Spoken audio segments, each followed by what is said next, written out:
procesos de adopción o kafala o de acogimiento, que son medidas de protección, y otros supuestos como puedan ser la gestación subrogada o este que nos ocupa hoy en esta tarde, que es el traslado o la retención ilícitos a otro país. El marco jurídico es desde luego complejo. Se superpone la norma de extranjería, en España la normativa nacional y la normativa comunitaria, con otra serie de normas del derecho internacional privado, fundamentalmente los convenios de La Haya del año 93, de adopción internacional del año 96, de responsabilidad parental, muy especialmente esta tarde el del año 80 de sustracción internacional de menores. En el ámbito comunitario tenemos que hacer referencia al reglamento 2019-1111 Bruselas II-ter sobre materia matrimonial y de responsabilidad parental. Es encomiable en lo que se refiere al derecho internacional privado, desde luego, el trabajo de la Conferencia de La Haya. Sabemos que hay 3 áreas fundamentales, ¿no?, que trabaja la conferencia. Luego tenemos a Ignacio, que nos lo va a explicar infinitamente mejor. Desde luego, los litigios transnacionales y la apostilla, el ámbito del derecho comercial, y el tercer gran bloque es precisamente este, el derecho internacional de la familia y la protección internacional de los niños. La complejidad de las relaciones transfronterizas y esta diferencia, la superposición normativa, genera una serie de problemas que muy acertadamente, si alguno de ustedes estuvo presente en las 19º jornadas notariales que se celebraron precisamente en septiembre del año pasado en Tenerife, España, centró en 3 grandes bloques. Uno de ellos era precisamente las cuestiones relativas a la identificación de los niños y niñas y adolescentes cuando se desplazan del país de su nacionalidad o de su residencia habitual, y otra precisamente la del cuidado parental. Aquí, una realidad que se puso en manifiesto en estas jornadas en Tenerife el año pasado fue precisamente esta: la dificultad de que determinados documentos notariales en los que los progenitores ejercen su responsabilidad parental transfronteriza produzcan fuera del país donde se han otorgado los efectos que les son propios.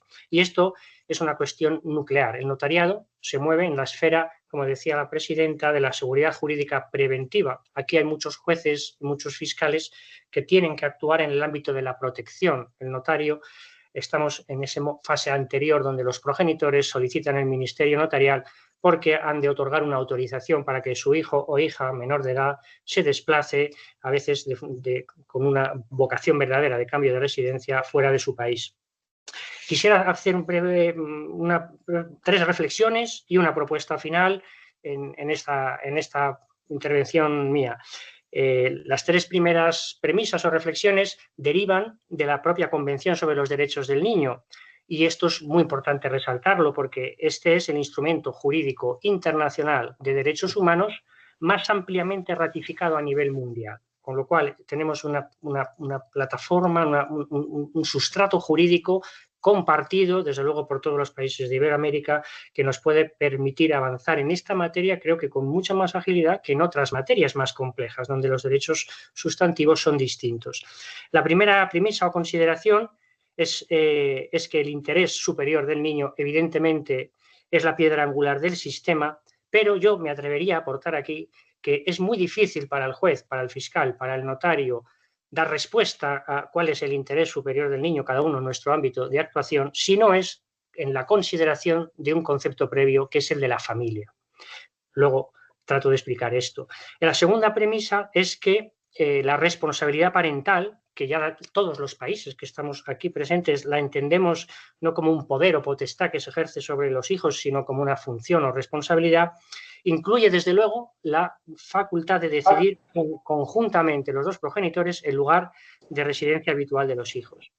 La tercera premisa, que creo que es muy importante destacar, desde luego desde la esfera notarial, es que la protección pública que impera en todos nuestros ordenamientos, que deriva de la Convención, desde luego es subsidiaria respecto de la responsabilidad parental. Con estas premisas y un dato objetivo que digo a continuación, trataré de hacer una reflexión, una propuesta, si se me permite, a todo este entorno, ¿no?, de la cooperación jurídica en Iberoamérica y en esta sede en este foro tan adecuado.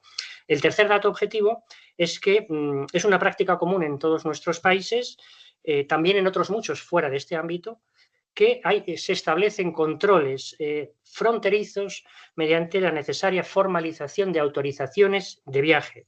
Cuando los menores viajan fuera de su país de nacionalidad sin estar acompañados, por al menos uno de sus progenitores, en otras legislaciones cuando no están acompañados por los dos progenitores. Y también es un dato objetivo, común, que el legislador suele atribuir competencia, a veces exclusiva y en otros casos compartida con otros operadores, al notariado para la formalización o autorización de estas autorizaciones de viaje. En relación a la primera premisa, simplemente quería hacer una aportación que entiendo que es importante a los efectos prácticos, ¿no?, que aquí nos ocupan. El interés superior del niño es un concepto que no existe en otros ámbitos del derecho, no solo es que prime sobre cualquier otro interés legítimo que pueda concurrir en la materia, sino que también es derecho sustantivo, es principio general interpretativo y es una norma de procedimiento. Podríamos remitirnos al artículo 3º de la Convención, pero por cuestiones de tiempo vamos rápido.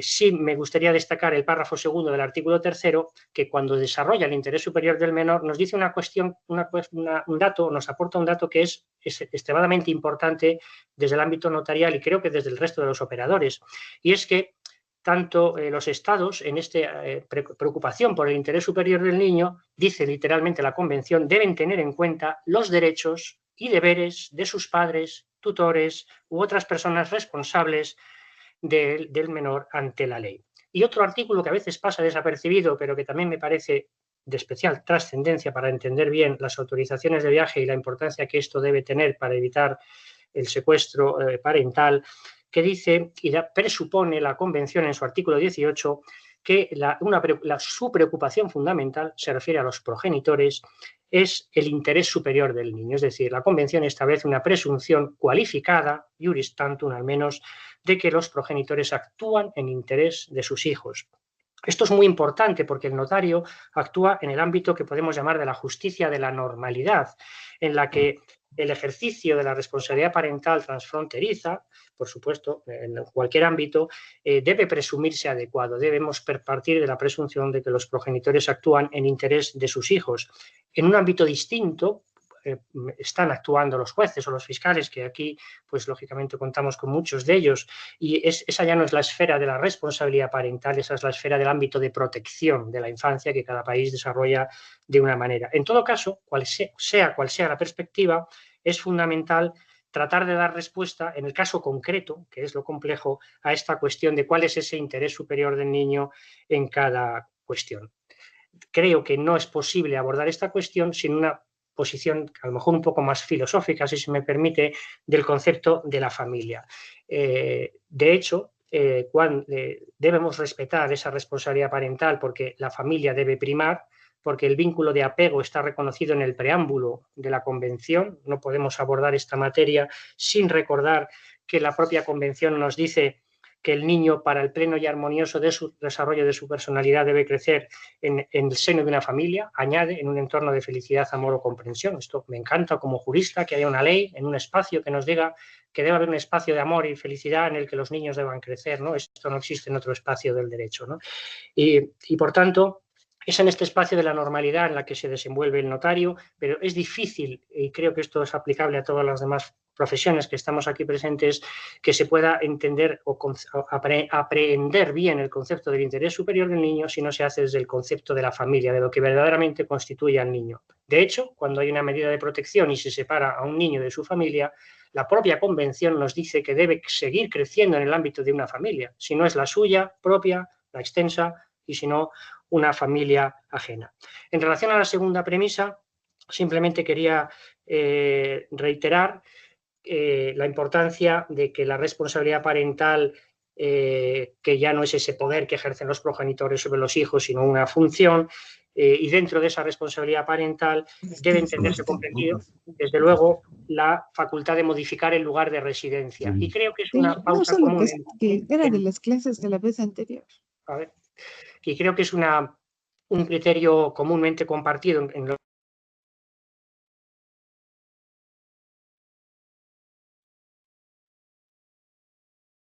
Perdón, Jorge, parece ser que se silenció tu micrófono, por favor. Perdonad, es Nada, que como fueron a veces se 5 separa, segundos. vale, retomo. 5 segundos. Entonces, bueno, creo que estaba hablando de la importancia de la familia, simplemente destacar que me parece importante señalar que ciertamente no hay en las declaraciones genéricas de la actual legislación internacional no definen a la familia, pero me atrevería a decir que todos estamos de acuerdo en que la familia es un espacio de acogida de la diversidad del otro, que se manifiesta especialmente en la experiencia del perdón. Y esto es lo que permite construir una sociedad en paz. Este debe ser el criterio que ilumine ese juicio sobre el interés superior del menor a los profesionales que tenemos que decidir en relación a los menores, ¿no? Decía que la segunda premisa es que debemos entender, y así nuestros ordenamientos lo comparten, mayoritariamente todos, que el ejercicio que comprende la responsabilidad parental de forma conjunta por ambos progenitores, la decisión del lugar de residencia habitual del menor. Es decir, es una facultad extraordinaria de la responsabilidad parental que debe ser ejercitada, salvo que quede acreditada la imposibilidad o la inexistencia del otro progenitor, por los dos progenitores. Y en tercer lugar destacaría, que ya he hecho una referencia anteriormente, que también a efectos de la debida aplicación de la Convención, y así resulta desde luego del artículo 3º y también expresamente del artículo 5 de la Convención, debemos entender que es subsidiaria la protección pública frente a la responsabilidad parental. Sobre estas tres reflexiones voy un poco a la propuesta partiendo del hecho objetivo de que casi todos los países, por no decir que creo que todos los de Iberoamérica, contemplan en su legislación la existencia de una autorización de viaje específica para que los menores de edad puedan salir de su país si no están acompañados, en algunos casos, por un progenitor e incluso en algunos países si no están acompañados por los dos progenitores. Es conocido que con motivo de la ruptura de muchas parejas cuyos componentes tienen diferente nacionalidad, se replantea la residencia habitual de la familia y en ocasiones uno de los progenitores decide unilateralmente la vuelta a su país, llevándose consigo al hijo o hijos comunes y haciendo, por tanto, tabla rasa de los intereses y derechos del otro progenitor y del propio hijo, siendo desde luego el secuestro internacional de menores el más grave dentro de esta categoría del secuestro parentofilial, porque son objetivamente muy complicadas los mecanismos para retornar a la situación anterior. De eso trata la Convención de La Haya. Cada país regula este procedimiento. Primer dato importante: los problemas de la infancia en cada país son distintos, mayor o menor intensidad, prevalece un problema, prevalece otro, pero desde luego hay ciertas similitudes, ciertas diferencias. La legislación en este punto no es idéntica a la hora de determinar quién debe otorgar la autorización, si cabe un consentimiento presunto del cónyuge que no comparece o es tácito, si también es necesario identificar a la persona que va a encargarse de la guarda del menor fuera del país de su residencia, si en el ámbito objetivo es necesario determinar los países a los que este menor puede viajar. Muy importante, el ámbito temporal. Hay países que limitamos, como España, la autorización de viaje a un plazo de 6 meses, otros lo hacen mayor, incluso indefinido si se preavisa a la administración encargada de la protección de la infancia en el país de destino. En todo caso, lo que sí ocurre con carácter general es que el notariado tiene atribuida esa competencia, sea en exclusiva o sea en concurrencia. Puedo hacer referencia a la República de Argentina. Prevé en su artículo 7 la disposición del año 11.2656 que entre los funcionarios están los escribanos. En Costa Rica, el Reglamento General de Personas Menores de Edad, artículo 68. En España, una instrucción de la Secretaría de Estado de Seguridad del año 19 que dice que ese formulario puede ser obtenido ante la policía, la Guardia Civil, los alcaldes, las notarías y los juzgados. En el Perú, específicamente, dice que es obligatoria la autorización de ambos padres con certificación notarial, artículo 111.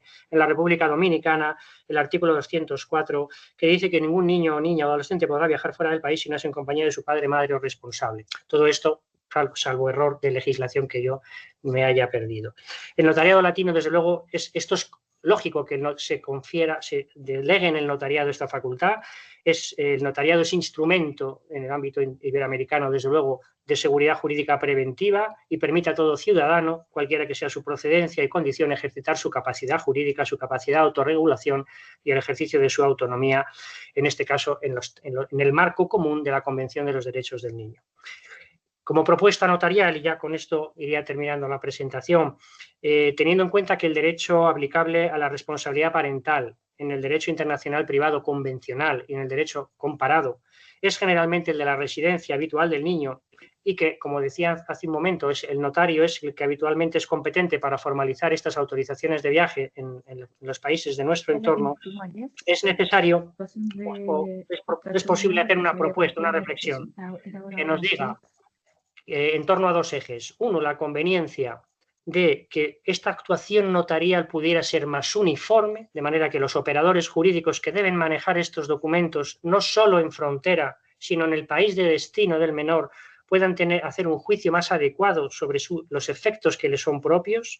Y segundo, desde luego, tratar de hacer una reflexión sobre la posibilidad de que estas autorizaciones de viaje tuvieran una repercusión digital. En España, las autorizaciones de viaje están en formato digital. Aquí se puede otorgar el documento de autorización de viaje también en un desarrollo del centro tecnológico en formato digital. Imaginemos las ventajas que esto tiene. En frontera se puede controlar con un código QR si esa autorización es correcta, si esa autorización está vigente o ha sido revocada, si ha habido una resolución judicial que en una resolución judicial, por la razón que sea, ha establecido una prohibición de salida de un menor del territorio nacional.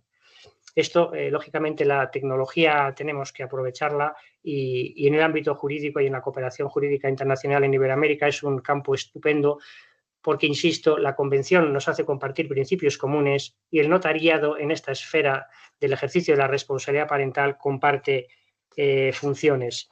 En cuanto a las buenas prácticas, digamos, que pudieran ponerse en común desde el ámbito notarial para que estos documentos produzcan en todos los países del mundo o en todos los países que pudieran, ¿no?, reconocer esta actuación más común, pues el primer factor clave es precisamente la consideración de esas premisas a las que antes hacía referencia. El notario en estas autorizaciones de viaje debe indagar la verdadera voluntad de los progenitores, debe considerar que no, en modo alguno se puede pretender con una autorización de viaje fuera del territorio nacional de ese menor que los padres estén renunciando al ejercicio de la responsabilidad. Eso es irrenunciable, es indelegable. Cuestión distinta es que, a pesar de las distancias, sigan manteniendo la dirección del proceso de formación del menor, aunque esté delegado temporalmente y por razones o causalizadas en otras personas. Desde luego debe verificarse que estamos en una que esta facultad se ejerce con todas las garantías, debe ser en presencia del notario, debe acreditarse la filiación, debe incluso poder acreditarse la inexistencia de delitos por parte de la persona a la que se confía la guarda de un menor, deben establecerse los mecanismos de coordinación con la entidad pública de protección en caso de que exista en ese país, o si no con el Ministerio Fiscal o con los jueces, en caso de que el notario aprecie con la autorización de cualquiera de estos instrumentos una situación no ya solo de riesgo, sino de desprotección del menor. Por tanto, termino ya con esto, que me he pasado medio minuto del tiempo. Se trata, desde la perspectiva notarial, de que los padres puedan ejercer su responsabilidad parental, que debe presumirse adecuada y conforme al interés superior del niño, pero el notario debe hacer una labor de indagación, generando seguridad jurídica con sus instrumentos y evitando precisamente lo que se llama, en el ámbito de la protección, por lo menos aquí en España, el hecho de que a veces hay que adoptar medidas de protección sobre un menor precisamente porque la documentación, ¿no?, que permite de alguna manera inferir o derivar quién ejerce la guarda no está debidamente acreditada, no produce los efectos que les son propios. Termino ya diciendo que es esencial, ahora nos lo van a contar desde la Convención de La Haya, desde el importante convenio del año 80, es esencial que haya procedimientos que permitan garantizar la restitución inmediata de un menor al estado de su residencia habitual, que ha sido sustraído ilegalmente, pero desde luego desde el ámbito notarial no podemos más que decir que por lo menos, si no más importante, es evitar que se produzcan estos traslados o retenciones transfronterizas ilícitas de menores, y aquí el notariado está llamado a jugar un papel muy importante. Pues muchas gracias, Marco, me he pasado un minuto, disculpad. Fantástico, Jorge, no, al revés, muchísimas gracias por tu intervención, que yo creo que ha sido especialmente inspiradora y ha encajado perfecto, ¿no? Porque nos ha permitido mostrar cuál puede ser este rol del notariado en el carácter preventivo, en este tipo de situaciones, en este contexto de, como tú bien dices, la justicia y la normalidad. y yo creo que ha sido muy provocador, muy interesante para poder lanzar una serie de inquietudes, propuestas incluso para el resto de personas que están participando de esta sesión, ¿de acuerdo? Vamos a dejar igualmente las turnos de preguntas, comentarios para el final y ahora sí le vamos a dar la palabra a Ignacio Goicoechea para que él pueda centrarse más bien en los desafíos que tiene en la actualidad la Conferencia de la Haya del Derecho Internacional Privado y los distintos tratados que ellos custodian. Así que, Ignacio, por favor, tus 20 minutos. Muchísimas gracias, Marco, y buenos días, buenas tardes con todas y todos. Agradezco a la COMGIB y al Consejo General del Notariado Español por este espacio que nos brindan para reflexionar sobre, en estos casos, el día, la sustracción internacional de niños, niñas y adolescentes. Voy a compartir pantalla para traerles una presentación. Entiendo que la están viendo, ¿es así? Sí, se ve bien. Perfecto. Bueno, esta es una presentación que hemos hecho con mi colega Florencia Castro, aquí en la oficina regional de la Conferencia de la Haya para América Latina y el Caribe. Y nuestra idea sería tocar 3 puntos, sabiendo que del público estoy viendo caras de expertos y expertas en la materia, pero puede haber personas que no están tan familiarizadas, así que haremos una breve introducción al tema y luego centrarnos quizá en 3 temas muy desafiantes, lo que sería la urgencia de los procedimientos, la excepción de grave riesgo y la cuestión de los derechos humanos y la sustracción internacional de niños a la luz del primer caso que decidió la Corte Interamericana de Derechos Humanos. Entonces, sin más, a modo de introducción de la temática de sustracción internacional de niños, creo que es por todos entendido que no es bueno para un niño, niña o adolescente ser sustraído. Algunos autores consideran que esto es una situación de maltrato. Sin duda, ningún niño o niña se beneficia de esta situación. Pero esta sustracción, que es, como recién muy bien explicaba Javier, o un traslado ilícito, una retención ilícita, realmente es un poco lo que nosotros llamamos la punta del iceberg, ¿no? Porque el verdadero conflicto familiar no es la sustracción, sino la discusión que tienen generalmente papá y mamá, los progenitores, de en qué país tiene que vivir el niño o la niña y qué tipo de vínculo tendrá con el papá o mamá no conviviente. Generalmente son familias, parejas que se están separando. Así que el verdadero conflicto familiar aquí es quién va a cuidar del niño o niña y cómo y en qué país va a vivir. Ese es el conflicto subyacente. Y lo que se pretende hacer con estos mecanismos de restitución de derechos y de protección de niños es restablecer la situación anterior para que la cuestión de fondo, este verdadero conflicto familiar subyacente, sea resuelto por aquellas autoridades, aquellos sistemas que estén en la mejor condición para atender el mejor interés del niño en esos casos. Y recién Javier hacía referencia a este vínculo entre la Convención de los Derechos del Niño y los convenios de restitución de niños. Y hay un artículo específico de la Convención de los Derechos del Niño, el artículo 11, que manda a los estados como obligación internacional, como una obligación, responsabilidad de proteger derechos humanos, el combatir las sustracciones, traslados o retenciones ilícitas y de incorporarse, implementar aquellos convenios internacionales destinados justamente a proteger a los niños, niñas y adolescentes de esta problemática. Entonces vemos que hay una obligación, hay un vínculo de medio afín entre los convenios de restitución y la Convención de los Derechos del Niño. Es decir, la Convención de los Derechos del Niño consagra estos derechos y los convenios de restitución. En este continente tenemos, además del convenio de la Haya, la Convención Interamericana de Restitución de Niños, que son los mecanismos para justamente proteger estos derechos consagrados en la Convención. Así que son dos instrumentos que son infantocéntricos y son perfectamente compatibles con la Convención de los Derechos del Niño.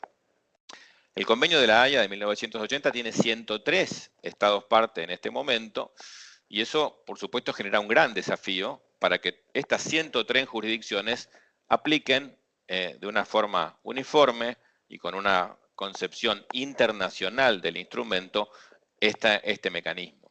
Y este mecanismo que es, de alguna manera, bastante sencillo en cuanto a sus objetivos, es proteger a aquellos niños sustraídos mediante la restitución inmediata a su residencia habitual y de esta manera proteger los derechos de custodia y de acceso o visitas que tienen estos niños y niñas garantizados en el lugar donde vivían. Y hay ciertos presupuestos que tiene el instrumento. Primero, por supuesto, rechazar los traslados ilícitos, no reconocerle consecuencias jurídicas a este actuar irregular. El principio de restitución inmediata. Entendemos que un niño o niña sustraído, lo mejor que podemos hacer es hacer cesar esta situación de sustracción, que generalmente mantiene a los padres en tremenda crisis y al niño en una situación de estabilidad tironeado en el medio. Entonces, hacer cesar esta situación con la restitución inmediata, teniendo todos bien claro que los dos países vinculados hacen parte de una misma comunidad jurídica. Es decir, en estos casos que tienen dos países, dos sistemas de protección interviniendo en un mismo caso, hace falta articularlos, pero pensando que ninguno de los dos solo va a poder darle la efectiva protección. Y esto es un poco lo que se logra con estos mecanismos, articular las soluciones entre los dos países vinculados. Y hay una también premisa que es que en el lugar donde vive esta familia, donde vivía esta familia, lo que llamamos residencia habitual, es donde hay mejores perspectivas de resolver la cuestión subyacente, decidir si es mejor que viva con papá, si es mejor que viva con mamá, si es mejor que viva en ese país o en otro país, y si tiene que trasladarse a otro país, de qué manera tendrá contacto con el otro niño. Es decir, no partir a las familias y darle la posibilidad al sistema de protección donde reside esta familia de abordar el conflicto de fondo que siempre traen las sustracciones de niños. Javier también hacía referencia al interés superior del niño, ese concepto tan difícil y desafiante de aplicar para jueces, juezas y demás operadores. En el caso de la sustracción internacional de niños, tenemos algunas orientaciones. En el continente americano hay una ley procesal modelo interamericana que describe el interés superior del niño en el contexto de la sustracción. Este mismo concepto fue también incorporado al protocolo de sustracción internacional de niños desarrollado por la Cumbre Judicial Iberoamericana. Y después vamos a ver que también la Comisión Especial de la Conferencia de la Haya que evalúa este instrumento también hace eco de los mismos parámetros. Y lo primero que podemos decir es que no es lo mismo implementar el concepto de interés superior del niño en el contexto de la custodia, de la guarda, que de la sustracción. En los casos de la sustracción, el primer elemento que tenemos que tener en cuenta es que está en contra del interés superior del niño ser sustraído. O sea que hay que protegerlo de la sustracción para proteger su interés superior. Hacia el interés superior del niño que se dilucide en la cuestión de fondo ante las autoridades de la residencia habitual. Hacia el interés superior del niño en contexto de sustracción que tenga contacto fluido con ambos padres. Hacia el interés superior del niño en el contexto de la sustracción, obtener una resolución rápida, urgentísima del problema. Y hace también al interés superior del niño, el último elemento, que no se configuren las excepciones que específicamente detallan los convenios de restitución de niños. Es decir, las interpretación de las excepciones también son reflejo de lo que es el interés superior del niño en el contexto de la sustracción. Y recién hacía referencia a la última evaluación global que tuvo el convenio en octubre de 2023, donde hay una conclusión específica, la número 14, que habla del interés superior del niño en el contexto de la sustracción y nos dice que es, en principio, que se lo restituya a su residencia habitual, excepto en los casos concretos de las excepciones que trae el convenio. Pero que el hecho de que se plantee una excepción no convierte el proceso de restitución en un proceso de custodia. Este sería un poco el punto de partida, las premisas y la lógica del instrumento, y ahora pasaría a los puntos más desafiantes. Y el primero es la urgencia en los procedimientos. Y es un tema que venimos tratando. Recuerden que este convenio sugiere un término de 6 semanas para darle solución al tema, porque justamente esta situación de maltrato que se refleja en la sustracción tiene que cesar lo antes posible para que el daño al niño, niña y adolescente, a los progenitores intervinientes también, sea minimizado. Cada día que pasa el niño o niña en situación de sustracción va a generar mucho más tensión, mucho más daño en el niño y también en papá y mamá que están en esta disputa tan dramática para ellos, que creen de alguna manera que estarían dando una batalla de vida o muerte por su hijo, lo que es un error, pero sí vemos que las familias están en una situación crítica que a veces les pareciera justificar hacer cualquier cosa para prevalecer en esa batalla judicial. En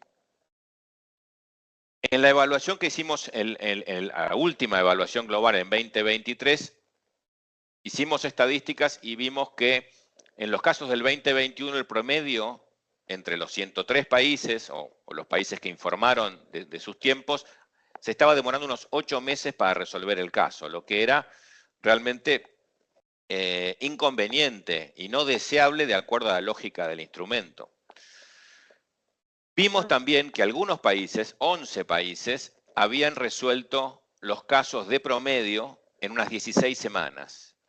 4 semanas en la fase administrativa, 11 semanas en la fase judicial. Y veíamos que estos estados, 11, un número considerable, que tenían resultados razonables en cuanto a tiempos, tenían algunas características comunes. Se habían dado reglamentaciones procesales adecuadas, tenían mucha concentración de competencias para resolver estos casos y tenían una buena capacitación de sus operadores jurídicos, especialmente los jueces. Entonces, la Comisión Especial lo que recomendó a los estados es que revisen sus procedimientos para detectar posibles fuentes de demora, porque las demoras son el peor obstáculo que tiene este instrumento y hay que atenderlas. Entonces se recomienda intentar incorporar plazos abreviados, limitaciones de instancias recursivas y concentración de competencias. Esto va a exigir de nuevo un trabajo puertas adentro de cada sistema, revisando la parte administrativa y judicial y recortando toda posibilidad de demora. Hay algunos países como Uruguay que ya tienen leyes específicas o resoluciones de Cortes Supremas, como es el caso de República Dominicana, de Chile, de Venezuela. Hay algunos que han desarrollado protocolos, como Argentina, como Nicaragua, así que la invitación a todos, inclusive los que ya tienen protocolos y leyes, que también revisen si es que sus estadísticas no muestran la celeridad necesaria en estos casos. El otro gran desafío es la excepción de grave riesgo, y para eso se presentó en el 2023 una nueva guía de buenas prácticas para interpretar esta excepción del artículo 13.1b del convenio llamada de grave riesgo, porque el convenio específicamente en este artículo 13.1b establece que se podrá rechazar la restitución si a través de esta restitución se generara un daño, habría un grave riesgo de darle daño físico al niño, que podría ser inclusive indirecto, un daño al progenitor que sustrajo también podría asimilarse con el daño al niño, podría ser un daño psíquico y tendría que ser una situación intolerable. El daño tiene que tener una magnitud mayor de la que normalmente podría sufrir un niño o una niña al ser separado de uno de sus padres o al cambiar su lugar de residencia. Estamos hablando realmente de un daño que se considere intolerable y de un grado mayor al que podemos esperar que soporte un niño, niña o adolescente. 2 de diciembre de 2023. Hay alguien que tiene el micrófono abierto, si puede apagarlo, el señor. Ahí está. Este tema de interpretar el grave riesgo es desafiante para los jueces en el marco de un proceso sumarísimo, donde hay poca información, mucha velocidad, entonces hay que balancear entre la información que se puede obtener para resolver la excepción y la celeridad que necesariamente tiene que darse al procedimiento, porque si se demora mucho, le estoy sin dudas causando un daño severo al niño, niña o adolescente.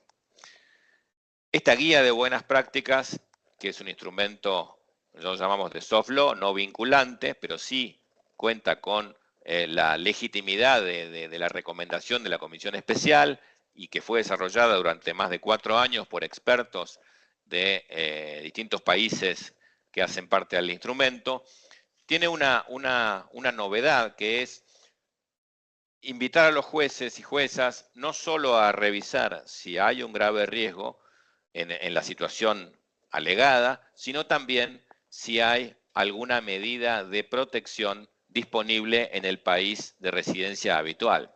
Porque el objetivo del proceso no es verdaderamente establecer si hubo una situación de violencia doméstica o abuso en el país de origen, sino saber si se puede proteger al niño restituyéndolo al país de origen sin que corran riesgos ni el niño ni la persona que lo sustrajo.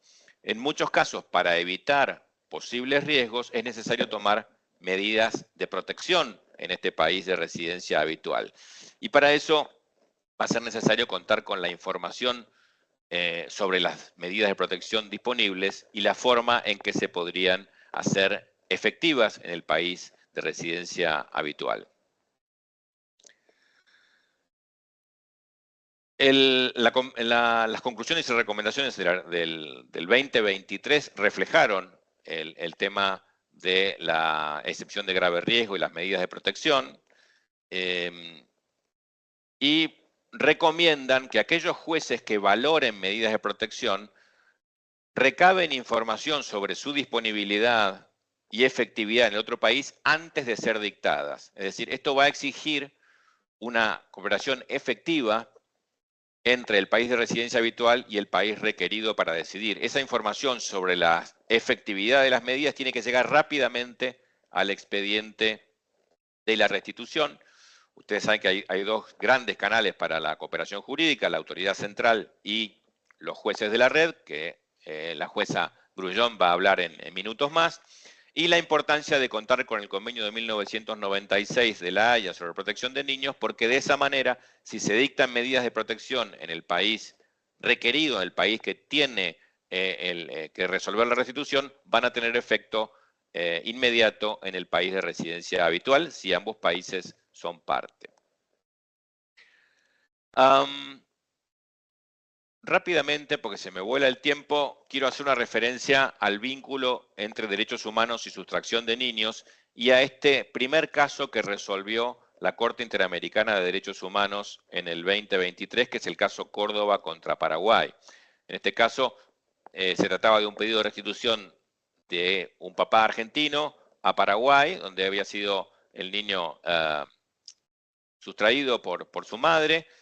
Esta mujer se ocultó en el Paraguay una vez que la sentencia ordenaba la restitución y permaneció oculta durante 9 años. Estos 9 años este niño se crió alejado de su padre biológico, con una nueva pareja de la madre, y esta tremenda demora en el caso hizo imposible después revincular al niño con el padre. O sea, este niño perdió a su papá biológico para siempre, nunca más quiso tener contacto con él. Tuvo una relación también complicada con la madre, porque cuando la encontraron fue detenida, así que se fue criada por una tía. En definitiva, generó un drama para todas las partes y especialmente, por supuesto, para el niño y para el padre, que perdieron su vínculo de por vida. La Corte sentenció al Paraguay, encontrando que se había violado la integridad personal de este señor, la vida privada y familiar, la protección a la familia, el cumplimiento de las decisiones judiciales y el deber de garantizar los derechos de la Convención del Pacto de San José de Costa Rica, la Convención Interamericana de Derechos Humanos. Y algunos párrafos resultan interesantes de esta sentencia, donde, por ejemplo, la Corte dice que dentro de las injerencias más severas que el Estado puede tener con la familia, es aquellas que resultan de su separación o fraccionamiento. Y una situación de sustracción que no es bien resuelta termina en una situación de separación o fraccionamiento y un grave daño, de nuevo, a la familia.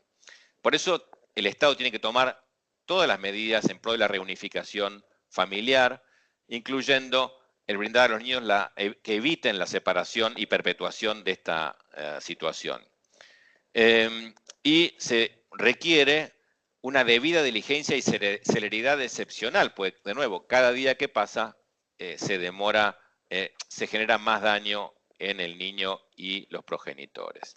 Entonces, la Corte ordenó al Paraguay que dictara una norma procesal adecuada para resolver los casos con la máxima celeridad y también ordenó al Paraguay capacitar a sus operadores de justicia para que no vuelva a repetirse una situación como la que se dio en el caso Córdoba. Entonces vemos acá cómo cumplir con convenciones de derechos humanos, como la Convención Interamericana, la Convención Europea de Derechos Humanos en el caso de Europa, implica también cumplir debidamente e implementar debidamente los convenios de sustracción de niños. Por eso me pareció muy importante que la Corte pusiera el énfasis en la implementación, porque estos convenios, que tienen grandes aspiraciones, solamente protegen en forma efectiva si el sistema... Hay alguien que tiene el micrófono abierto. Víctor Barros, ¿puede ser que tenga el micrófono abierto? Silencia a todos directamente, Ignacio. Actívate tú ahora de nuevo, por favor. Perfecto, gracias. Y ya terminando, estaba haciendo énfasis en la importancia de que la Corte Interamericana de Derechos Humanos le diga a los países que tienen el deber de implementar los instrumentos, porque los instrumentos por sí solos no van a dar las respuestas requeridas si no tienen adecuada normativa procesal, si no tienen adecuada capacitación los operadores y si la cooperación jurídica internacional, que de alguna manera es el gran título de estos eventos que estamos teniendo con Iberred, no funciona en forma efectiva. Les dejo aquí en este último slide el sitio de la Conferencia de La Haya, donde tienen acceso a todas estas herramientas, incluida, por supuesto, la guía de buenas prácticas del 13.1b y también la base de datos INCADAT que recopila jurisprudencia en materia de sustracción internacional de niños. Muchas gracias por su atención y quedo atento a cualquier pregunta que tengamos más tarde. Muy bien, fantástico, Ignacio. Muchísimas gracias por tu excelente disertación, muy clara, muy didáctica, y ha sido un verdadero lujo poder conocer de primera mano el detalle y estas últimas herramientas que ponías en conocimiento nuestro. Estoy seguro que vamos a tener muchos comentarios y preguntas.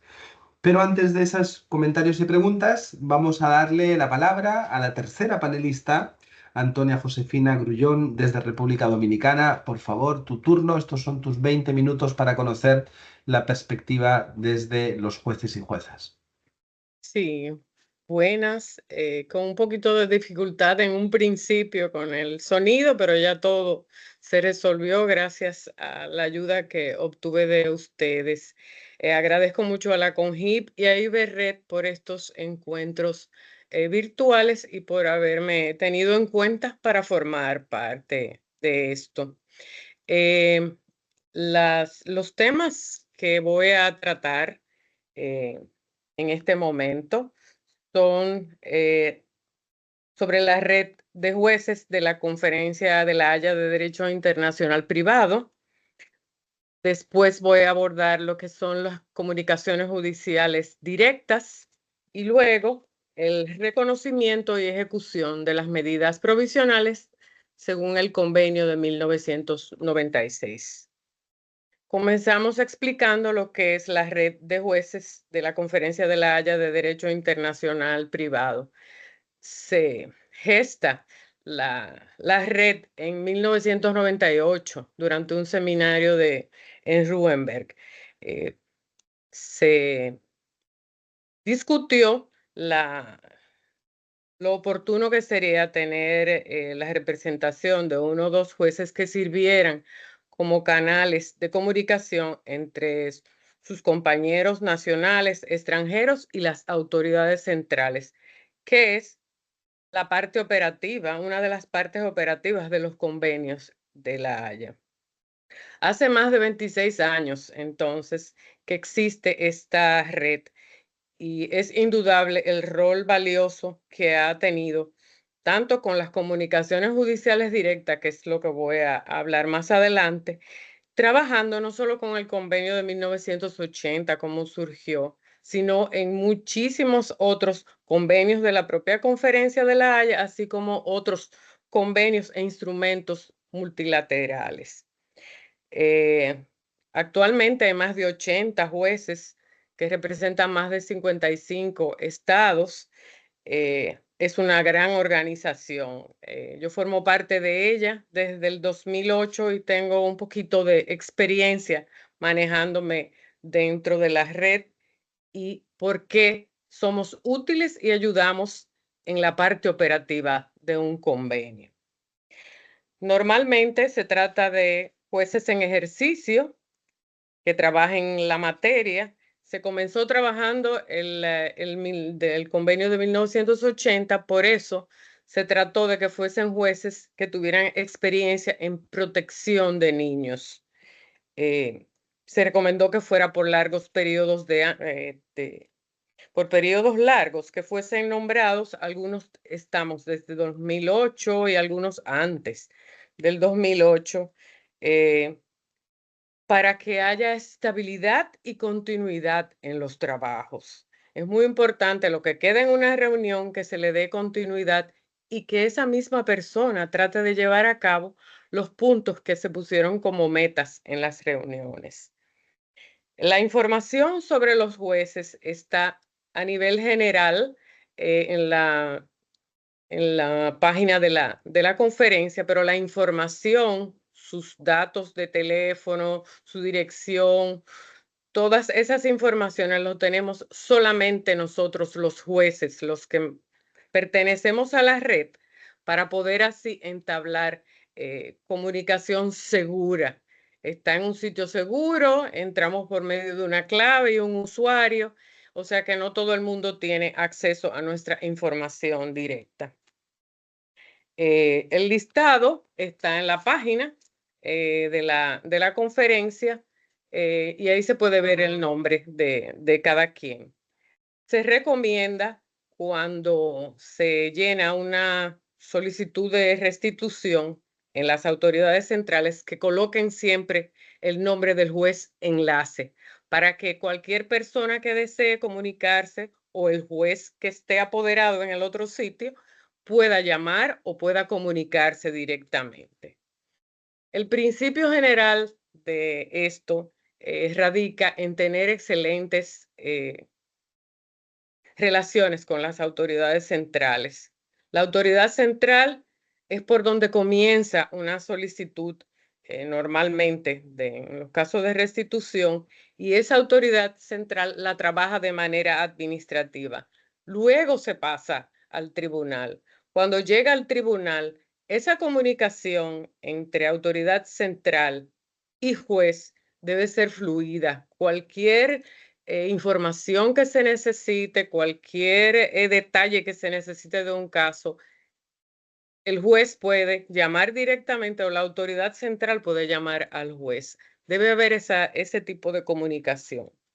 A nivel interno, el juez trabaja dando seminarios de capacitación, proveyendo toda esa documentación que enriquece muchísimo el trabajo de todos nosotros, que provee la Conferencia de La Haya, las guías de buenas prácticas, el boletín de jueces, toda esa literatura, producto de trabajos eficientes en las comisiones especiales. En la conferencia se puede distribuir a través de en los mismos seminarios, y también cualquier pregunta que tenga algún juez, uno está a plena disposición. Esa relación con las autoridades centrales, vuelvo y recalco, debe ser fluida, debe ser una comunicación de confianza, porque así es que sacamos adelante el convenio. Esa relación de trabajo exitosa entre autoridad central y jueces es lo que ha dado fluidez a los convenios. Y las reuniones más exitosas que se han dado ha sido entre las autoridades centrales y jueces cuando participan ambas partes, porque cada una tiene su responsabilidad en un convenio. A nivel internacional, los jueces se relacionan con los otros de otros países. Normalmente, las primeras preguntas son sobre legislación y el funcionamiento de algunas instituciones, información básica que uno necesita. También el juez de la red debe proveer las sentencias más importantes a ENCADAT, que es lo que mencionó Ignacio, que es donde está la recopilación de jurisprudencia en materia de restitución, y también aporta al boletín de jueces, que es una revista donde participamos todos los jueces, y también puede ser descargada por cualquier persona en la página de la conferencia, que tiene información valiosísima, casos trabajados, experiencias personales. Hay muchísima información valiosa en el boletín de jueces. Casi siempre, cada uno de nosotros ha aportado en algún momento determinado al boletín de jueces. Las comunicaciones relativas a un caso específico y que tenga lugar entre jueces, eso es lo que se llama comunicaciones judiciales directas. Normalmente, producto de la práctica, y aquí voy a manifestar trabajos que yo he realizado y comunicaciones judiciales que he realizado, casi siempre es para saber sobre la legislación en el otro país, cuáles son las medidas de protección factible para aplicar a un niño, si existe protección para la madre o el niño en el otro país, si existe algún soporte legal a alguna de las propuestas que hacen las partes al juez apoderado. Nada de eso debe verse como una injerencia a la independencia del juez. Es como un repaso por completo para saber si la decisión que va a tomar un juez puede estar segura, y el último objetivo es lograr que llegue el niño a donde debe estar, pero de la mejor manera, que normalmente es el retorno a donde tiene su residencia habitual. Se puede preguntar también sobre transferencia de jurisdicción, que eso está relacionado, por ejemplo, con el 96. Si aquella jurisdicción del otro país está en mejores condiciones para conocer un caso, vamos a explorarlo.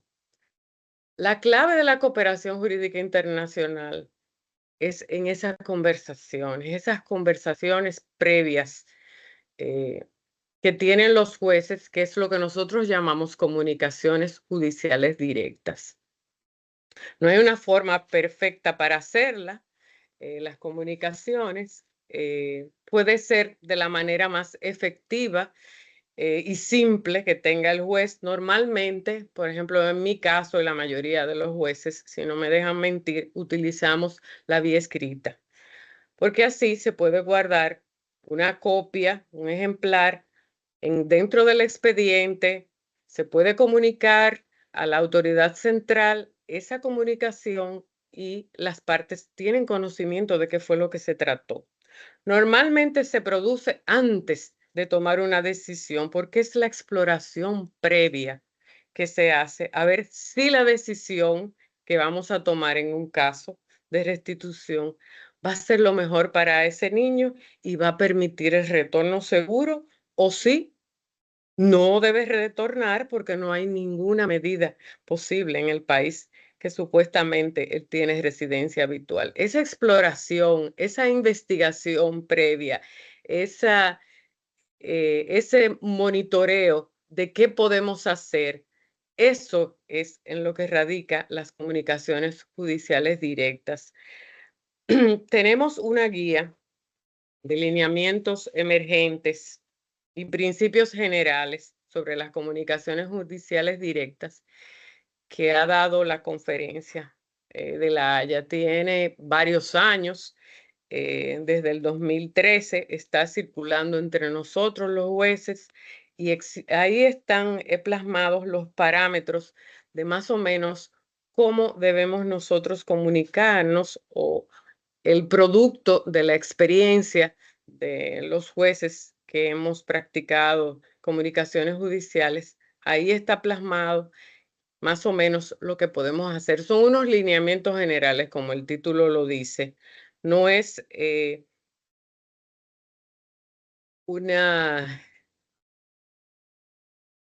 un orden específico para llevar algo. Puede ser que lo que a mí me resultó en un caso que llevaba con Estados Unidos o que llevaba con España, no me resulte cuando sea, por ejemplo, con Colombia. Depende de lo que se quiera buscar en esa comunicación judicial, pero casi siempre es un soporte, un apoyo del juez que tiene en manos una decisión. Es una investigación previa para tomar una decisión correcta y lo más eficiente posible. La finalidad de este tipo de comunicaciones judiciales es que haya confianza entre los jueces que van a tomar decisiones al respecto, que haya una comunicación fluida con la autoridad central, de manera que si se necesita ayuda de la autoridad central puede inclusive comunicarse con la otra autoridad central del otro país para ver si es posible que algunas de las medidas que se están solicitando o que el juez esté preguntando pueda darse.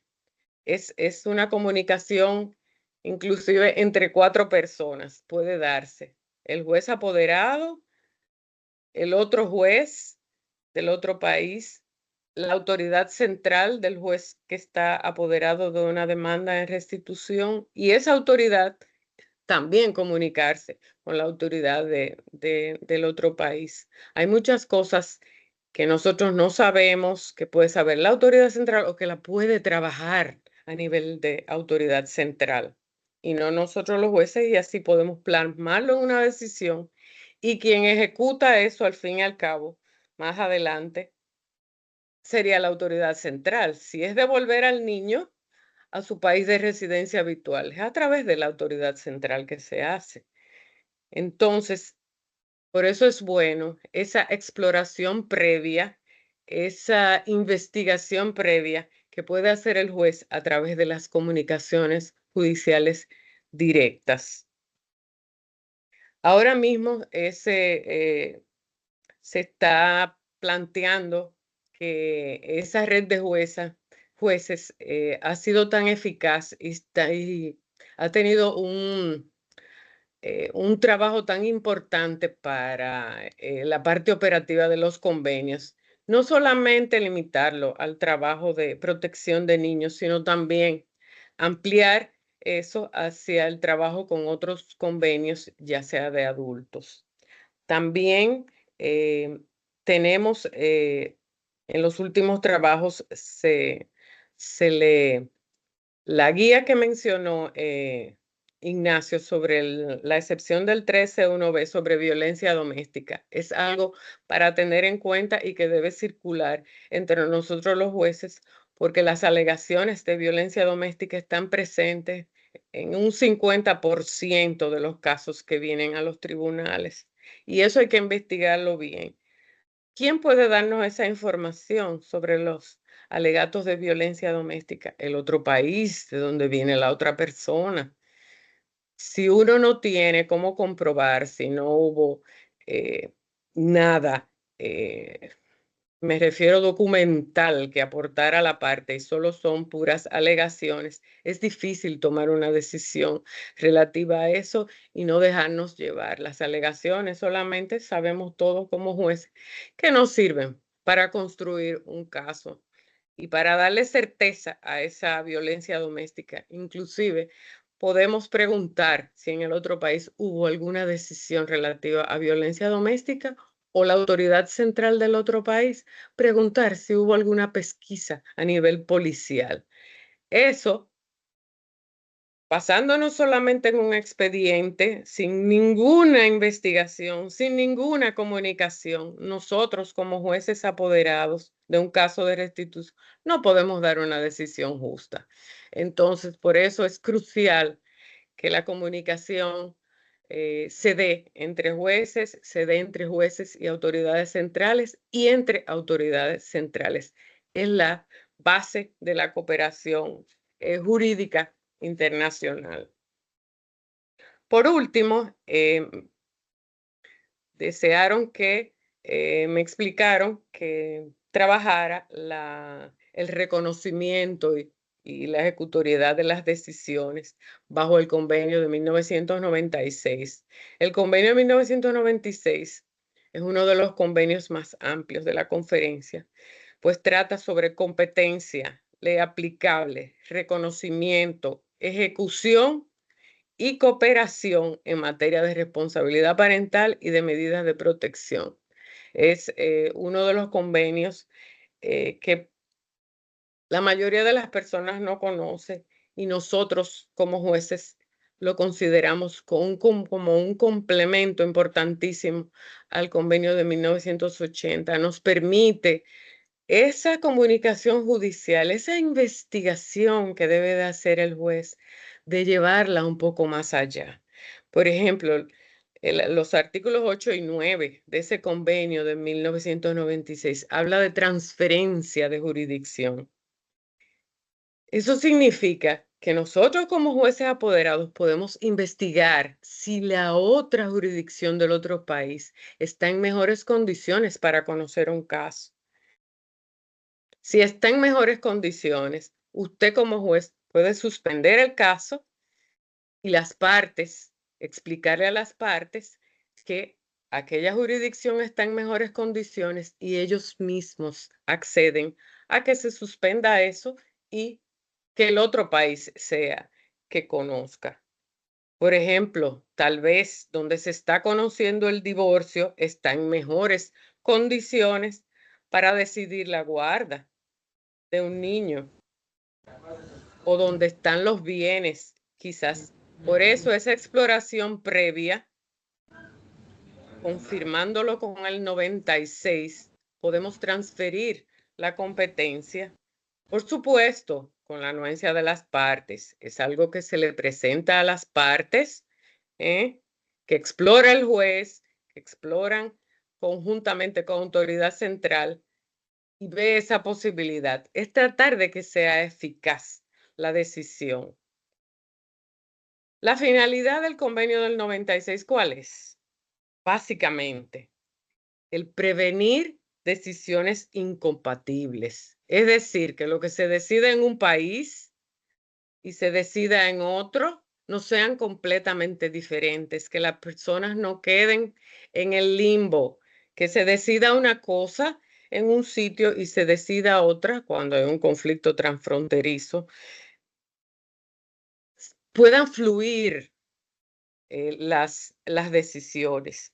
Aquí es que vamos a hablar del artículo 23, que es el que se refiere a cómo no se reconoce una decisión de una medida de protección. Vamos a suponer que estamos conociendo un caso de restitución, estamos apoderados y necesitamos dar unas medidas de protección para prevenir ese regreso seguro o garantizar ese regreso seguro.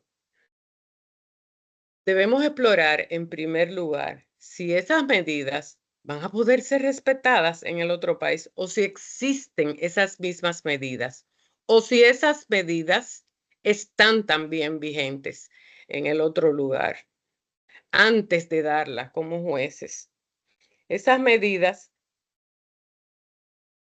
el artículo 23 dice que ese reconocimiento se puede rechazar cuando la autoridad que la dictó no tenía competencia. Es decir, antes de darla, vamos a averiguar si esa persona tiene competencia, si ese tribunal tiene competencia. Si no lo tiene o si eso no va a ser respetado, no se da esa medida, porque no va a ser reconocida por el otro país. Cuando se ha violado un principio que hemos estado discutiendo incesablemente y que es la base del interés superior del niño, el que no se ha escuchado al niño. Cuando un niño tenga una edad suficiente en que deba ser escuchado, es necesario que forme parte del proceso y que sus declaraciones, sus opiniones sean consideradas, sean escuchadas y sean valoradas también por el juez. Una medida no es reconocida cuando es contrario al orden público. Eso básicamente lo sabemos todos. Los que somos jueces y los mismos abogados saben que contrario al orden público no se puede dictar y no se puede reconocer ninguna medida. Y cuando se da una medida es incompatible con otra decisión que, por ejemplo, ha tomado el de la residencia habitual o donde están los bienes. Si no hay compatibilidad entre esas dos decisiones, no se puede reconocer una decisión.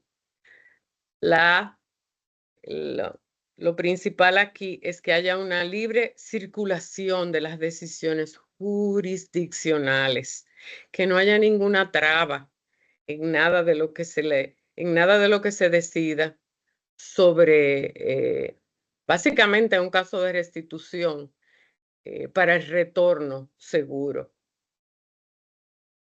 Para dar fuerza ejecutoria, el 96 también, a las decisiones, en la mayoría de nuestros países existe el procedimiento de exequatur. La recomendación que tiene el 96 es que ese exequatur, el que va a dotar de fuerza ejecutoria, sea un procedimiento simple y sencillo. Es el procedimiento en que las decisiones extranjeras tienen fuerza ejecutoria en otro país. La recomendación es ese. La finalidad es que se ejecuten como si fueran tomados por la otra parte. Y también la investigación, podemos primero también explorar lo de las decisiones espejo, que es dar una decisión en el país apoderado y en el otro la decisión semejante e igual. Para todas estas decisiones es importante que se haya tomado el interés superior del niño. Vemos la base fundamental de la operatividad de estos convenios, tanto del 80 como el del 96, descansa en el papel del juez, que ya vimos, que es como una investigación previa, una comunicación con el otro juez, tratar de averiguar si la decisión que va a tomar va a ser efectiva o eficaz y que va a permitir el retorno seguro de un niño. Y las autoridades centrales que ayudan en esa búsqueda de información. Puede ser que en un momento determinado a mí se haya comunicado conmigo algún juez y yo no tenga conocimiento de lo que está pidiendo. Le recomiendo el otro juez que pueda darle la información o le pido a ese otro juez que me dé la información.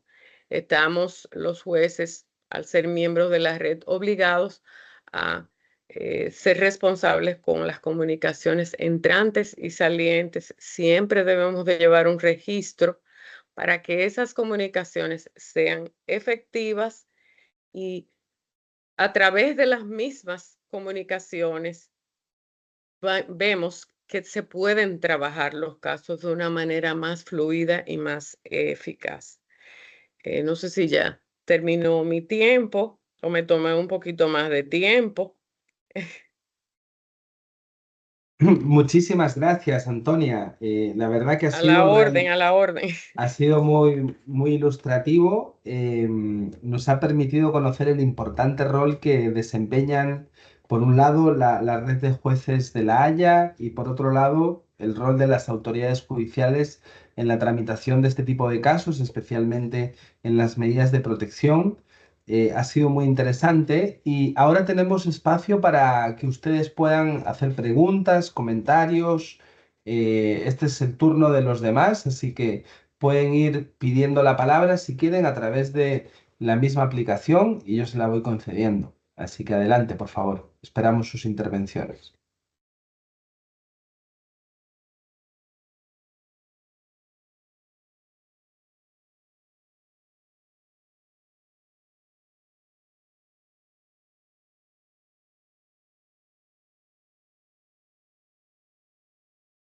Parece que quedó todo demasiado claro. Si no, yo puedo hacer una pregunta. Ah, no, ya tenemos una. Pues prefiero dar la palabra, en este caso, a Viviana Betancourt, por favor. Adelante, Viviana. Sí, ¿cómo están? Buenos días aquí en Ecuador, buenas tardes por allá con todos. Quisiera hacer una pregunta a todos los panelistas y justamente topó también el tema la doctora Antonia respecto de las situaciones de violencia que alegan generalmente una de las partes procesales.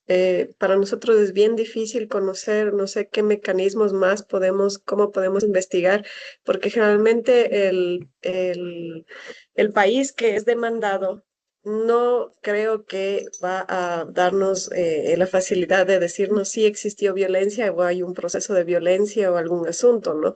Entonces es bien difícil y complicado. Yo tuve un ejemplo, fue Ecuador y Canadá, y aparte de eso, el involucrado era una persona que pertenecía al Servicio Público de Canadá.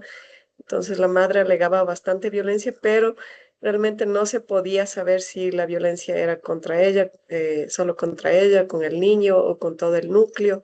Entonces, para eso nosotros es muy difícil en esos casos que casi siempre alegan eso. No sé cuáles serían las alternativas que nosotros podríamos tener como jueces para determinar eso, o no sé si tendríamos la otra alternativa que nos dieron, que era verificar qué país tiene una legislación mejor para tratar los temas estos.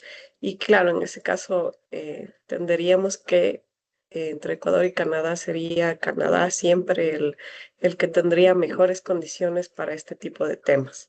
Ese es mi interrogante. Gracias. Muchas gracias, Viviana. Bueno, veo que tenemos varias preguntas, entonces vamos a hacer algo. Tomen nota los expositores de las distintas preguntas, ¿de acuerdo? Y yo después les voy a dar las palabras a los tres para que se vayan refiriendo a ellas, porque si no, se nos va a descontrolar. Bien, la segunda palabra es de Lisette de la Rosa, por favor.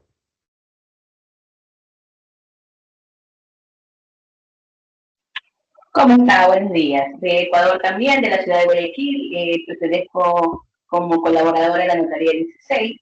Yo tengo una consulta. Nosotros como notaría, al momento de elaborar la autorización de salida del país, y a veces caemos en el engaño de parte del cliente, que viene, trae una capa del niño o usan un poder para hacer el permiso como tal, y piden y hacen un permiso de salida de, qué sé yo, 15 días, 20 días, pero el menor no aparece. O sea, nosotros tenemos como entidad la obligación de reportar cuando exceden los 180 días fuera del país.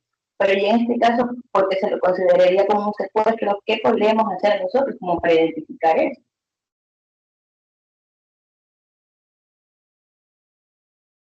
Perfecto, Lisette, muchas gracias. Creo que había alguien más pidiendo la palabra.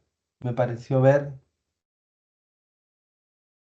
Sí, a través de la cámara. Iván, por favor, usted.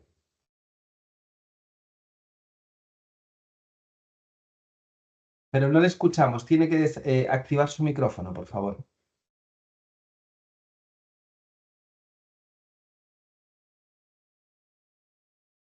Tiene que ir a la parte de arriba, al lado del botón rojo que dice salir, y uno que pone micro. Ahí tiene que... Ahí está. Gracias, muy buenos días con todos. distinguidos expositores. No sé si me escuchan. Sí, alto y claro. Ya, gracias. Bien, sí, desde Ecuador, sobre todo en la provincia de Imbabura. Gracias por su magnífica ponencia y sobre todo este tipo de derechos a nivel internacional que nos nutren sobre todo de conocimientos para, lógicamente, precautelar ese derecho fundamental que está plasmado en nuestra Constitución, sobre todo el interés superior. Yo, bueno, entre unas preguntas que yo sobre todo quiero realizar es, lógicamente, cuando existe en vez este tipo de desaparición o también cuando existe este tipo de maltratos, cuando sobre todo los niños están en el extranjero, ejemplo, están con la mamá y el padre está acá, y se presume de que existe este tipo de secuestro que a lo mejor tiene otra pareja, tiene tipo de afectaciones psicológicas, etcétera, ¿no? Mi pregunta es, lógicamente, ¿dónde se debe denunciar eso? ¿Aquí en el territorio ecuatoriano o allá en el país que se encuentra? Asimismo, para este tipo de control en los estados, por ejemplo, Canadá, ¿qué tipo de... Acá nosotros llamamos un equipo técnico, por ejemplo. No sé si a nivel internacional también se pudiese ocupar de aquello para solicitar este trato que están dando. De igual manera, también escuchaba las comunicaciones judiciales directas vía escrita. ¿Cómo es el medio adecuado para proceder esto? No sé si de manera como a lo mejor mediante exhorto, cartas, directamente a la diplomacia o directamente a los órganos judiciales o aquellos que están, sobre todo, tienen competencia en el ámbito de niños, niñas y adolescentes. Esa es mi pregunta. Muchas gracias. Muchas gracias, Iván. Tenemos otra pregunta o comentario por parte de Carlos Mosquera, por favor. Buenos días. Sí, es una... Sí, sí se me escucha. Buenos días. Sí, estoy... Sí, ¿Está escuchando? se escucha. Gracias. Sí, las exposiciones me parecen magníficas y es una situación que la pasamos todos.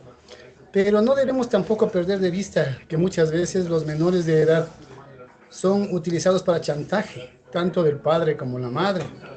Y esa realmente es la situación en que tanto jueces como funcionarios públicos que tienen relación con los menores o con la situación y derechos de los menores, tenemos en nuestro día a día. Esto lo tratamos de resolver de pronto entrevistando al padre, entrevistando a la madre, entrevistando a quien solicita la salida del país. En mi caso, que yo soy notario, lo hago con el propósito de saber si es que regresan, no regresan, van a regresar o no, si es que la pareja tiene algún inconveniente. En general, las parejas divorciadas tienen inconvenientes y hay un gran pleito por el menor, hasta cuando el menor empieza a cumplir los 14 años, donde él ya puede decidir qué es lo que quiere hacer o no. Y ahí uno ya, en todo caso, le toma con más tranquilidad el hecho de la salida del país, porque se supone que el menor también quiere salir al país. Entonces sí debe ser escuchado el menor debe ser escuchado, el adolescente en este caso, porque el menor no sé hasta qué punto, tal vez desde los 11 años, para saber si efectivamente va a suceder lo que está diciendo el padre o la madre al sacarle del país. Sí es difícil, pienso yo que es difícil, porque sí definitivamente he visto yo en el día a día y en las funciones que desempeño, que sí es utilizado el niño o la niña o los niños o los adolescentes como chantaje, ya sea para la pensión alimenticia, para la salida del país, para que el uno acceda a permitirle salir del país, para que el otro acceda a dar la pensión alimenticia. Sí es un problema. Nosotros no solamente tratamos con niños en las salidas del país, nosotros tratamos con niños y adolescentes también al momento del divorcio. Al momento del divorcio debemos nosotros ver y verificar que los menores de edad tengan ya resuelta la situación tanto de alimentos, tenencia y visita, y que los mayores de edad que siguen bajo la dependencia de los padres también efectivamente dependan de ellos económicamente. Con el propósito de divorciarse, los padres acá vienen a la notaría y nos dicen que no están bajo su dependencia. Pero si usted conversa con los adultos, ya en este caso 18 años, 19 años, ellos siguen estudiando, pero los padres niegan esa parte de estar bajo su dependencia con el propósito de que el divorcio se dé. Si vemos nosotros eso, aquí nosotros conocemos este principio y es mundialmente conocido como que es el principio este principio que es de, no sé, ya se me pasó. Bueno, la cosa es que es el principio que nosotros tenemos que estar con el menor y tenemos que consultar al menor con el propósito de que nosotros podamos palpar que lo que está sucediendo o lo que están diciendo va a suceder, efectivamente sea lo que nos dicen, ¿no? Ese es el comentario que les quería hacer. Perfecto, Carlos, muchas gracias por su comentario. Pues bueno, les propongo entonces a los expositores que en el mismo, bueno, tenemos una palabra más, así que por favor, Graciela, te invitamos a poder formularla. Gracias.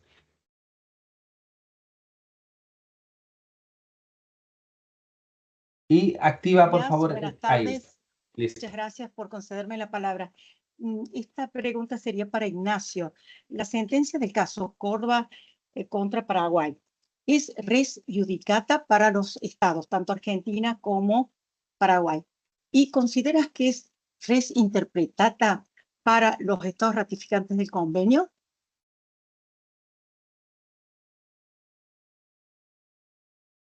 Fantástico, una pregunta muy directa a unos expositores.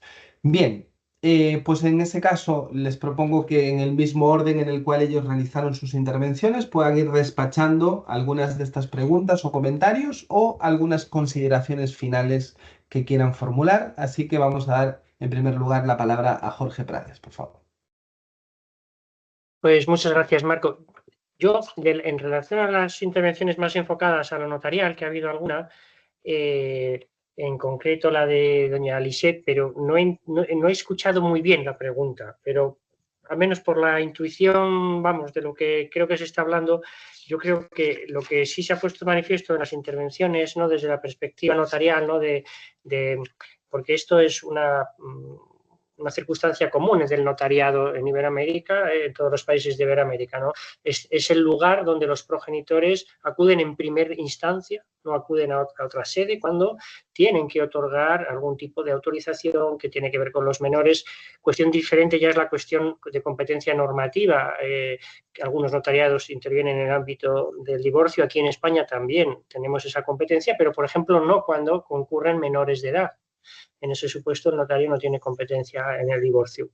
En todo caso, creo que en lo que nos ocupaba hoy, que era la propuesta que yo trataba como de trasladar, es desde luego objetivo que la cooperación jurídica internacional es clave en estas materias. En el momento en que un niño se desplaza, evidentemente las medidas de protección que ponen en marcha los progenitores, que son los que en primer lugar protegen a sus hijos, o esa debe ser la presunción con la que todos tenemos que trabajar, deben generar documentos fiables que no solo sirvan para cruzar una frontera, sino que también puedan generar seguridad jurídica en el país de destino, muy especialmente cuando ese niño no está acompañado a lo mejor ni siquiera de otro familiar. Y yo creo que aquí, pues no sé si el cauce, desde luego, es Iberred, esta sede, este foro, pues es extraordinario aquí, pensando un poco en el ámbito notarial, pero yo creo que también es muy interesante a los jueces, ¿no?,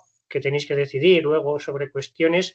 ¿Cuántas veces en la mesa del juzgado hay documentos notariales? Yo soy presidente de una asociación de familias de acogida aquí en España.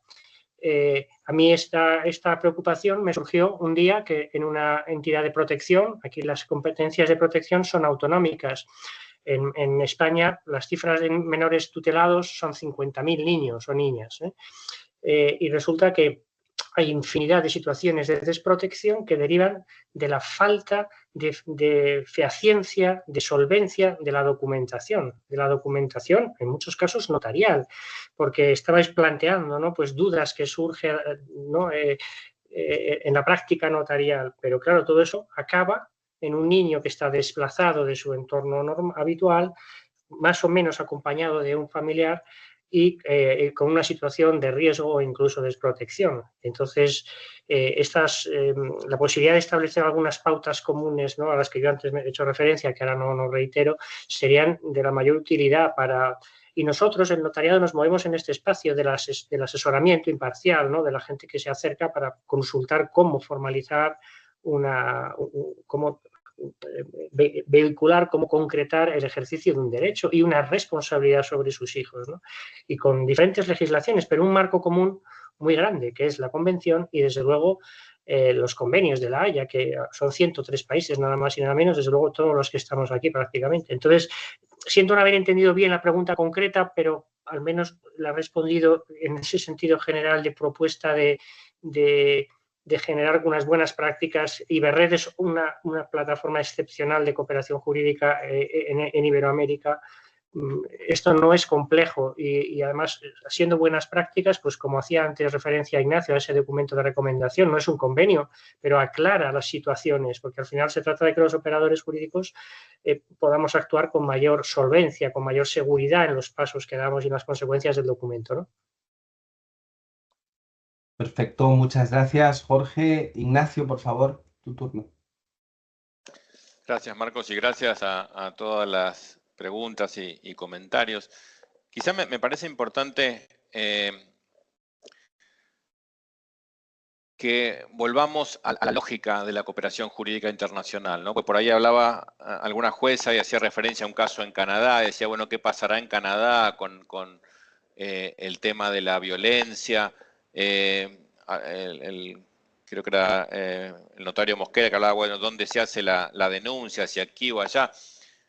Creo que es importante tener en cuenta que en todos los países que son parte del convenio hay notarios, hay jueces, hay psicólogos, hay psiquiatras, hay fiscales.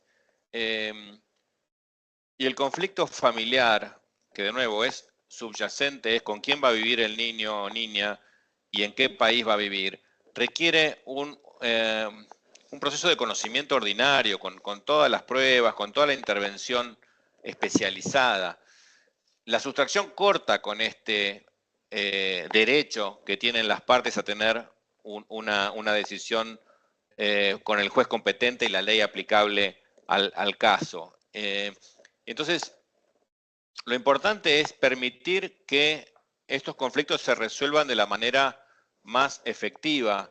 Y en el caso de la violencia doméstica, esta guía de buenas prácticas le va a orientar al operador a cómo proceder, pero es importante que haya confianza entre sistemas y que en algunos casos, tomando el ejemplo de la colega del Ecuador, puede ser que Ecuador tenga un pedido de restitución de un niño hacia Canadá y viceversa, y en otro caso Ecuador va a pedir al juez canadiense que le devuelva un niño o niña que vivía en el Ecuador. Y el juez canadiense tendrá que confiar en que en el Ecuador va a haber psicólogos, va a haber equipo técnico que va a poder abordar esa situación.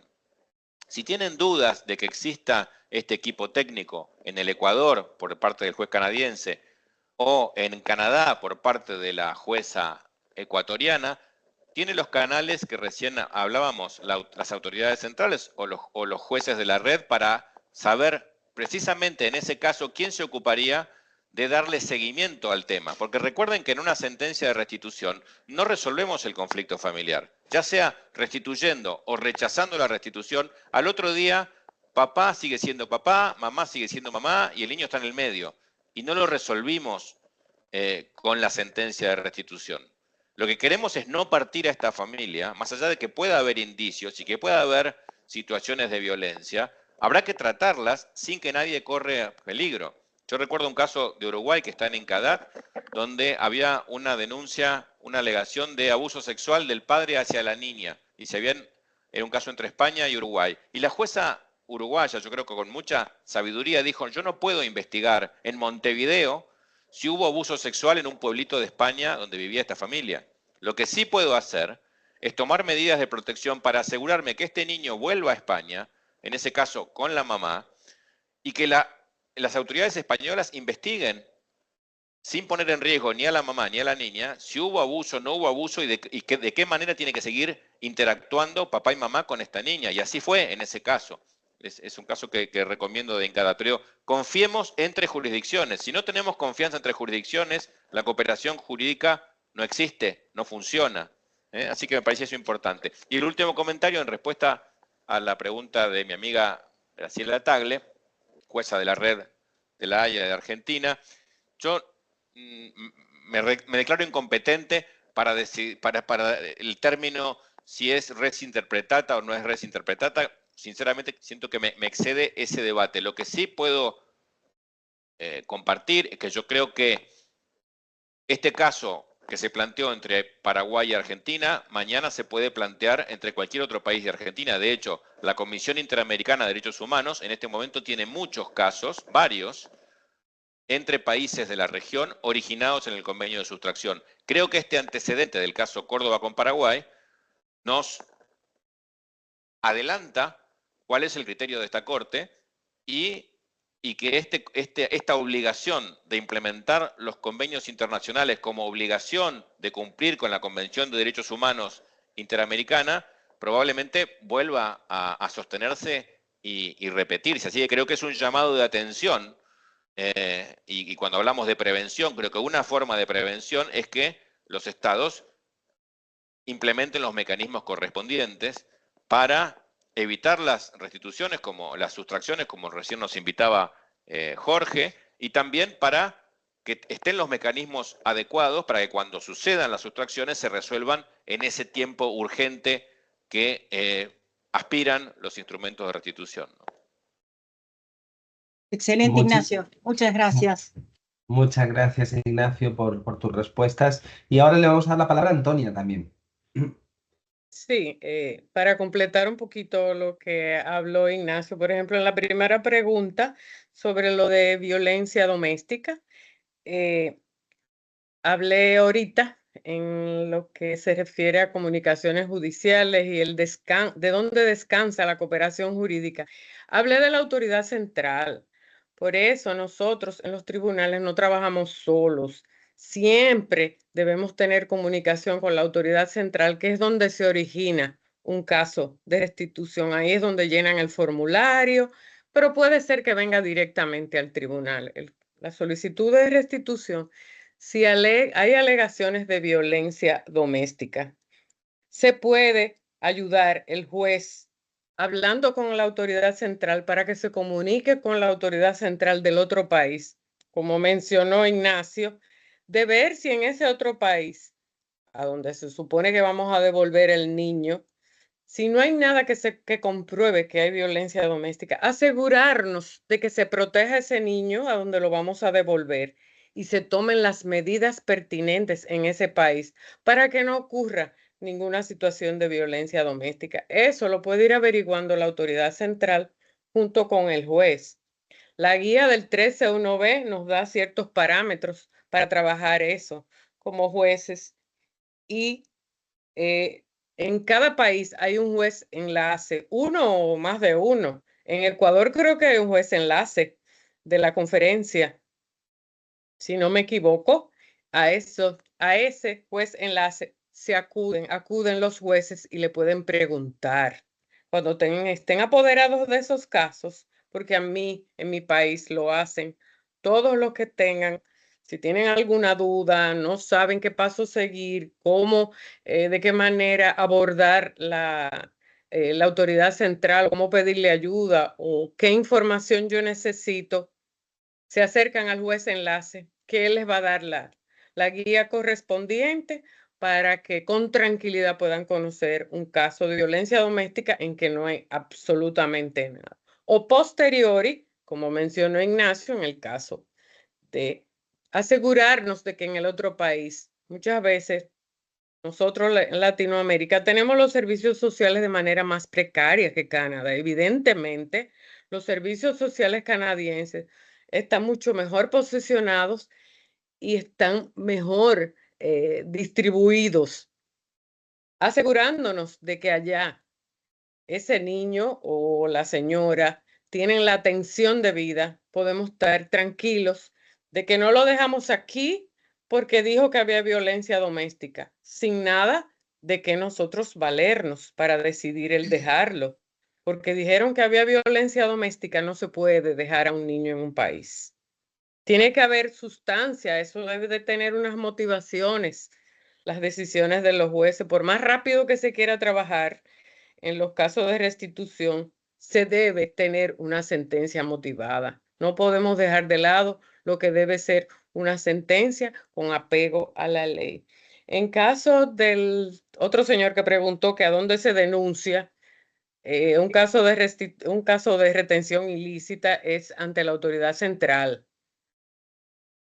del país. Uno va y se acerca a la autoridad central y uno denuncia que le tienen retenido a su niño o que su papá se quedó con él o que se lo llevaron a tal país y que no lo encuentran o no saben dónde está. Es la autoridad central la primera cara del convenio para ser efectivo, y las comunicaciones se hacen directo al juez. Por ejemplo, en el caso mío, y creo que Graciela también comparte esa dualidad de que somos punto de contacto de Iberred. Tenemos un espacio seguro dentro de Iberred donde nosotros los jueces nos comunicamos también. Ahí hemos resuelto muchísimas comunicaciones judiciales, básicamente con España he tenido, y se han resuelto bastante casos, y nosotros también en la conferencia tenemos un espacio seguro también, donde nosotros podemos consultar, hablar, y normalmente lo hacemos por correo, por escrito, porque queda constancia, tenemos la fecha, tenemos todo, y ese mismo correo con respuesta, con preguntas, se anexa al expediente para que las partes conozcan qué fue lo que se habló ahí. Y el último, que habló de lo que forma parte del interés superior del niño, efectivamente, el escuchar al niño, escuchar la voz del niño es parte integral.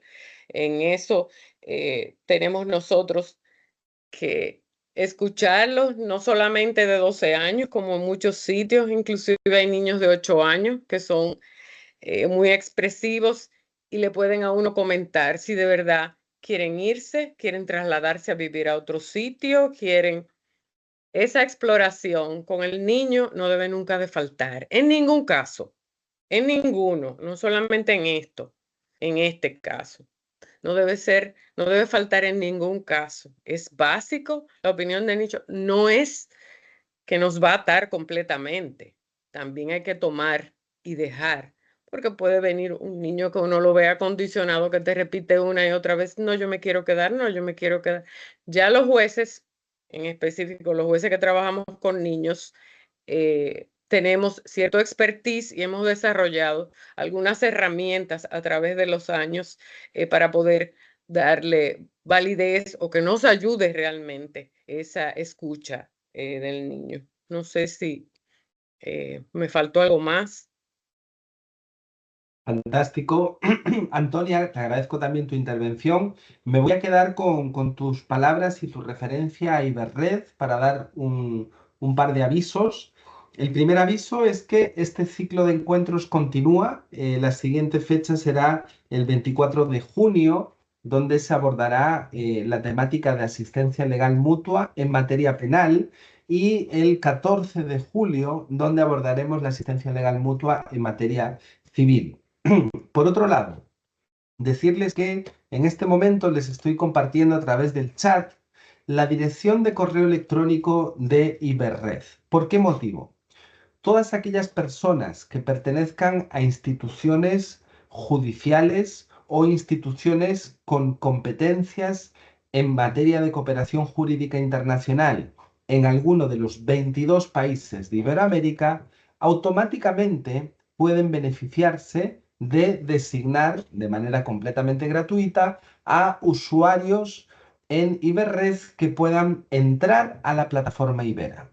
Ya hacía referencia Antonia a que esta es una plataforma informática que trabajamos en conjunto con el Centro Tecnológico del Notariado, que facilita que los operadores jurídicos tengan un entorno seguro y confiable para el intercambio de información.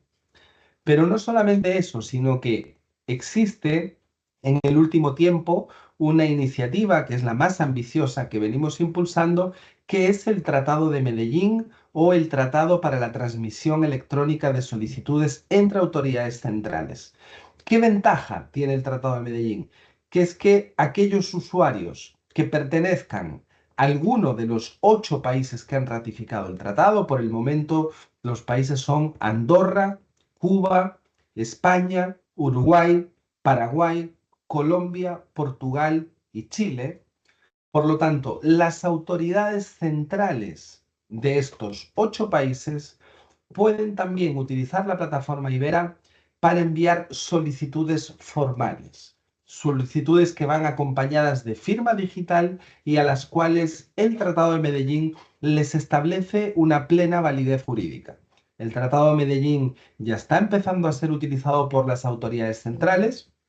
Reconozco que las autoridades centrales que trabajan estas materias todavía no han designado muchas de ellas sus usuarios, así que si ustedes cumplen con alguno de estos requisitos, lo que les pido es que puedan escribirnos un correo electrónico a la dirección secretaria.general@iberred.org y nosotros les responderemos compartiéndoles el formulario de designación de usuarios que nos tienen que entregar debidamente completado y firmado por alguna autoridad de la institución. Y ya con eso pueden acceder a la plataforma Ibera y los pertenecientes a países del Tratado de Medellín, además de compartir información, dudas, preguntas, consultas con otros países, también pueden las autoridades centrales enviar y recibir solicitudes formales con firma digital.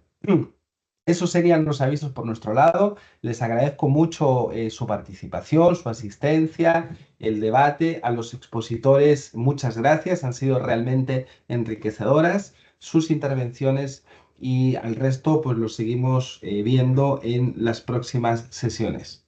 ¿Vale? Que tengan un buen día, una buena tarde los que estamos aquí en Europa y ha sido un placer.